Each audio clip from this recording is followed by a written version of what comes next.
Então tá. Segundo lugar, a igreja que precisamos ser é uma igreja imitadora. Imitadora, versículo 4 e 5 a 6. Por que eu estou dizendo o versículo? O primeiro foi só o versículo 3, e agora o versículo 4 ao 6. Porque é a forma que o texto está se dividindo, gente. Eu estou explicando, porque às vezes a gente fala uma coisa, parece que eu gosto de ser o mais claro possível. Não é a minha palavra, eu não estou trazendo uma ideia da minha cabeça, eu estou olhando para o texto e o que o texto está nos apontando. Quando você olha no versículo 3, ele está falando de algo, ele chega agora, ele muda. Sabemos, irmãos amados de Deus, que Deus os escolheu. Porque ele vai dizer, porque o nosso evangelho não chegou a vocês somente em palavra, mas também em poder, no Espírito Santo e em plena convicção. Vocês sabem como procedemos entre vocês em seu favor. De fato, ele vai dizer, vocês se tornaram nossos imitadores e do Senhor. Vamos começar explicando o texto por aqui. Uma igreja imitadora de Cristo.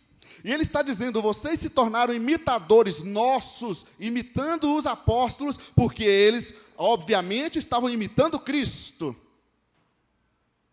Ok? Nesse tempo de influência digital, tem muita gente imitando um monte de gente que não parece nada com Cristo. Mas é famoso. É um ídolo. É uma filial, é uma marca famosa. Mas não tem nada a ver com Bíblia. Percebe?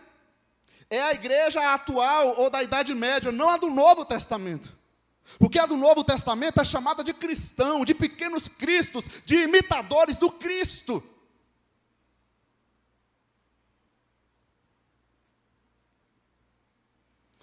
Imitando os apóstolos e imitando o Senhor. É interessante que ele fala as duas coisas, que às vezes a gente acha que a gente não pode se espelhar e buscar referências. Não, referência humana é idolatria. Está no texto. Procure pessoas que você possa imitar, possam ser boas referências, porque tem, graças a Deus, tem muita gente. Você que está chegando na fé, iniciando, você precisa andar junto com alguém, aprender essa caminhada com alguém que está buscando imitar a Cristo há mais tempo, para que você também aprenda essa caminhada. Sabe onde acontece muito discipulado, gente? No nosso dia a dia. O Dr. Shed falava, sabe as mesinhas de bar? A turma está lá bebendo e proseando, às vezes a tarde inteira. Um está sendo referência e influência na vida do outro. Nas amizades que você está na escola, e você está lá com aquelas amizades e tudo, e você não percebe que você está sendo discipulado, educado por pessoas que não vivem a fé em Jesus. Enquanto você deveria ser o imitador de Cristo para ser essa referência e influência na vida dos outros, o que acontece é que a gente está aprendendo a viver como os não seguidores do Cristo. Estão comigo? Está claro? Está escuro? Então, eles eram imitadores dos apóstolos e do Cristo.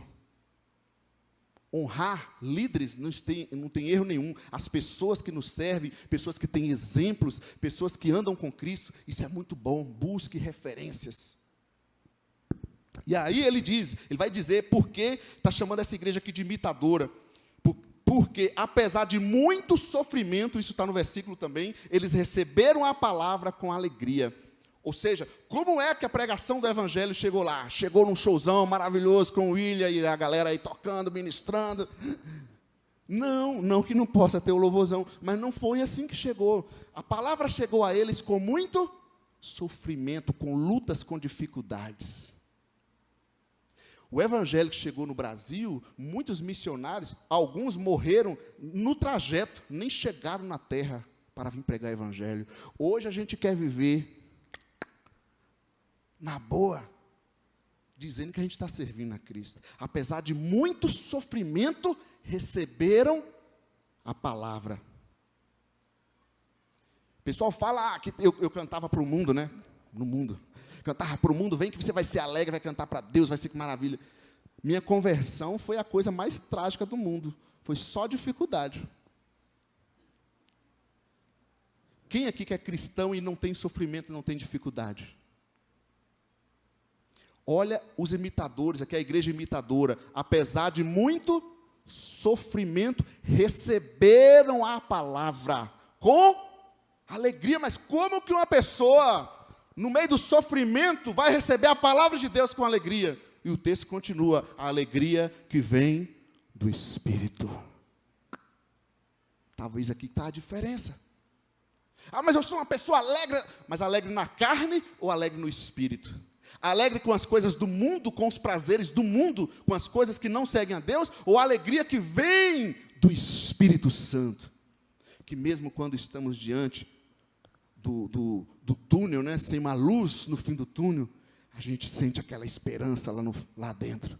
Que mesmo no momento de dificuldade, a gente sente essa alegria que nos impulsiona. Mesmo quando a gente está passando lutas, dificuldades, essa alegria vem. Apesar de muito sofrimento, recebem a palavra com alegria que vem do Espírito. E por eles ter recebido a palavra dessa forma, ele vai dizer: sabemos que Deus, né, os escolheu. Ou seja, ao olhar para aquela igreja, para aqueles seguidores de Cristo, e ver como eles receberam a palavra de Deus, buscando imitar os apóstolos e Cristo, e mesmo no meio do sofrimento, eles receberam a palavra com alegria, os apóstolos vão dizer: olha, eu estou vendo que vocês são salvos mesmo, eu estou vendo que vocês são crentes de verdade.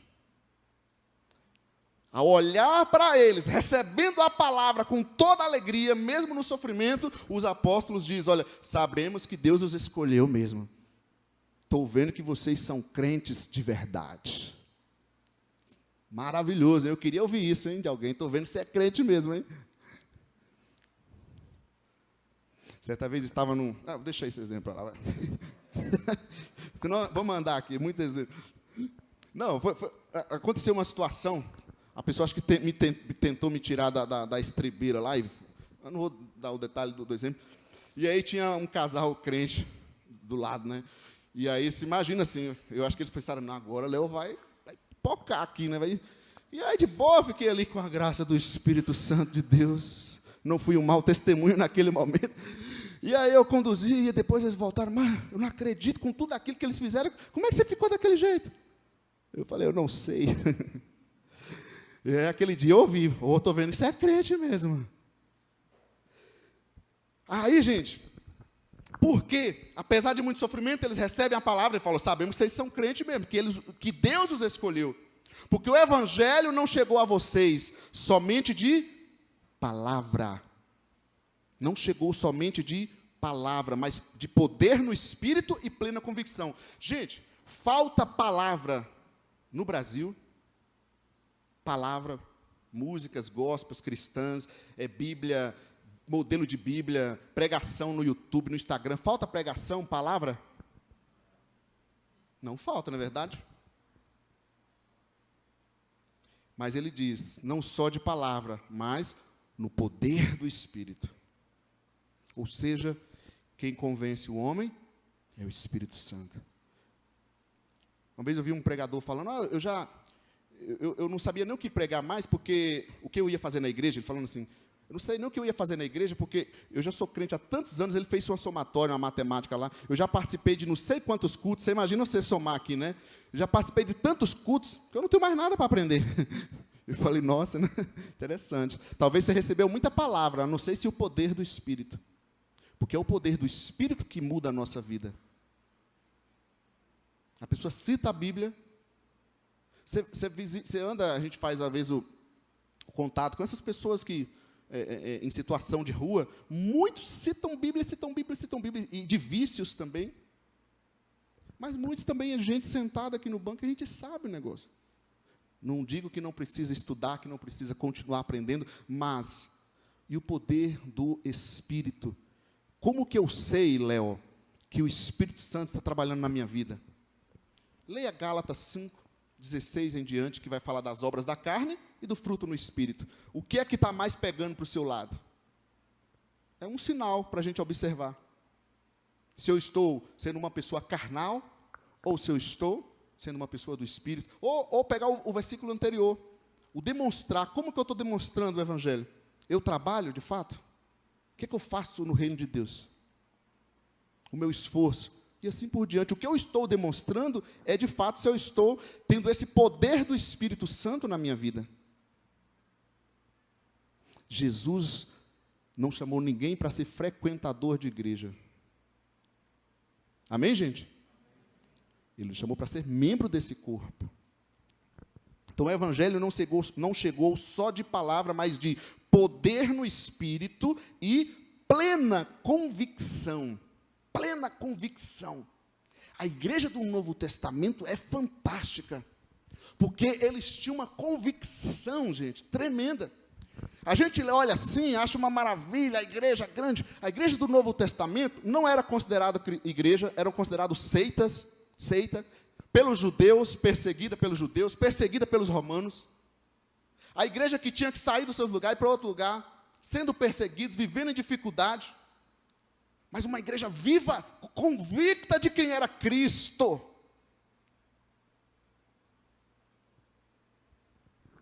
Então a gente tem que pensar um pouco.